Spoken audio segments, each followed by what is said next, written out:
Hi everyone, in this video I'm going to show you the process on how I make milk duds, which is basically an Elk Master tip, soak in milk, then press and dry before using. A lot of people have been asking me how I made mine, so I thought I might as well create a tutorial video to show the step-by-step process. There's a lot of tutorials out there, but for me, this is the process that gives me the best outcome. The main reason people do this is that it improves the performance of the tip. If you will install a regular Elk Master, it is already good as it is, but soaking it in milk has its own benefits. The milk binds the fibers of the tips, making it denser, which turns it into a more durable tip that keeps its shape much longer. It reduces mushrooming, making the maintenance of the tip much easier. And it also enhances chalk adhesion, making it comparable to more expensive laminated tips. With all the tips available now, it is mostly the older guys who prefer this kind of tip. One of the most notable players using this up to now is the greatest player of all time, Efren Bata Reyes. Shout out to the GOAT. It is no secret that this is the only tip that he has been using ever since he started this career. Now, before we start, you will need the following. Of course, an Elk Master tip. This is available online or in most billiard shops.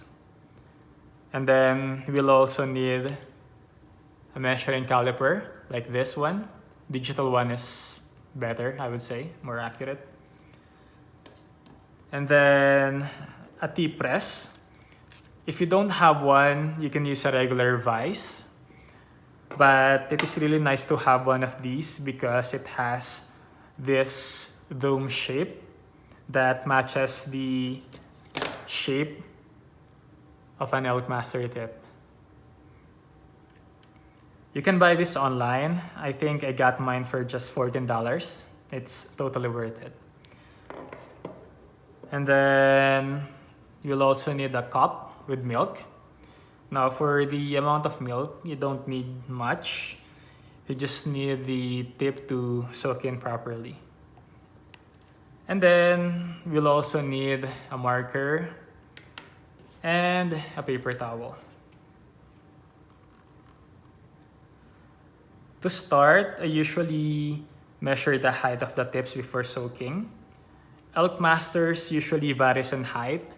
I'm not sure if you can tell it from here, but this one is thicker than the other one. And I usually choose the thicker ones because it gives me more room to squeeze the tip. Now let's measure this one.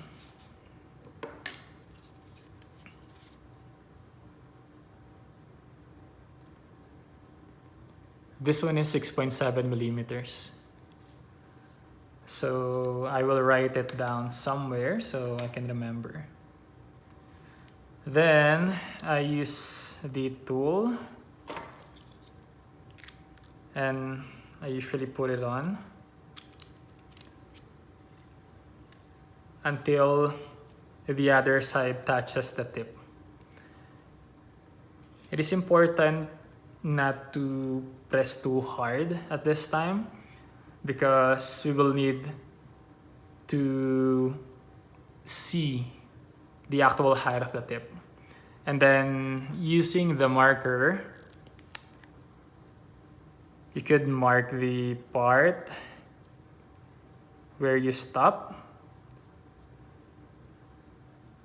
That way you can easily tell later the actual part where you stop. You can also use a caliper to measure the gap. So currently it's at 4.6. So we have to write it down somewhere. And then I will remove it from the tool.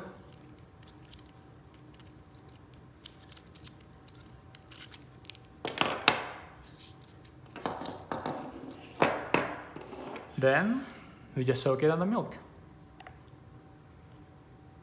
Let's wait for 24 hours then. Let's get back. See you later. 24 hours later. Alright, let's see how it looks. By the way, this is optional, but it really helps. You can use a disposable fork to grab the tip.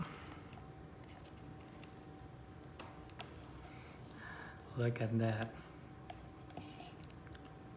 So you can grab your paper towel and then I'll just put this away. I usually wipe it off to remove the excess milk. Make sure you wipe off as much milk as possible so it won't drip when you put it in the press. It also helps make the drying process faster.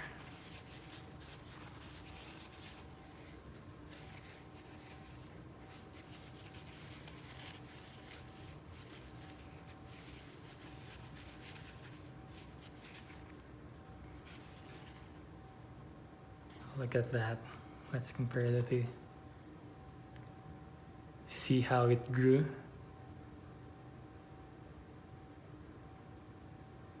It almost grew by 50%, I would say, just by looking at it. Let's try to measure it.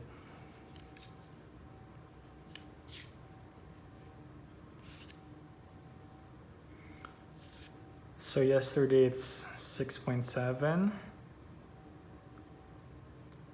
Now it's 8.8 millimeters.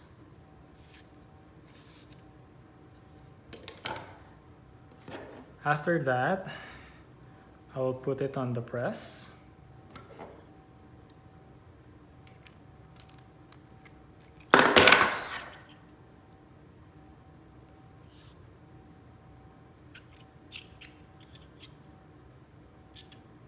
Make sure the dome part is also on the dome part of the tool. Then I start rotating.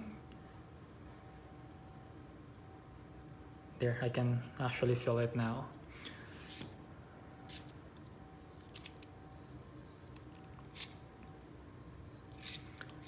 So I try to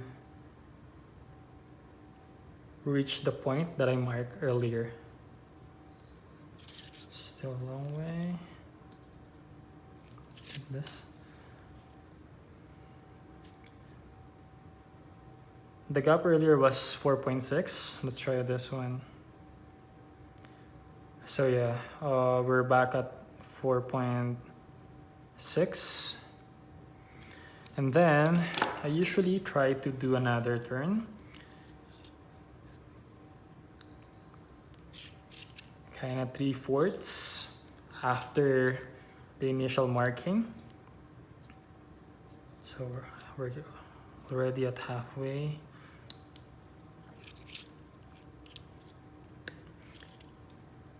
There, that's about 3/4. Now, the reason I do this is the tip usually springs back after removing it from the tool. Now, you want to avoid that from happening, or at least you want to make it return to its original height. So you kind of give some allowance for the spring back. That's why I turn it an extra 3/4 of a turn. Then I will leave this again for another 24 hours to let it set. So I'll just put my towel here just to make sure I won't get any drip on this table. I'll see you again later or tomorrow. 24 hours later.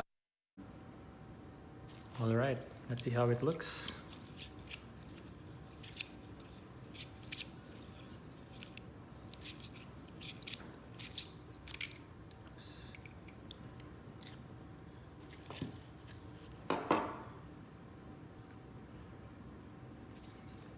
Let's take the measurement.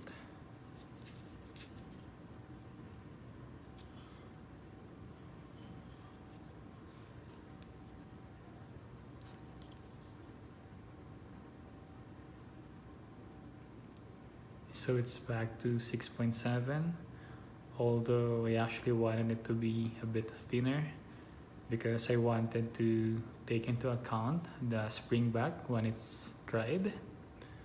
But I think this is okay. So I'm going to let it dry for another 24 hours. I'll see you then. 24 hours later. Alright, let's see how it looks.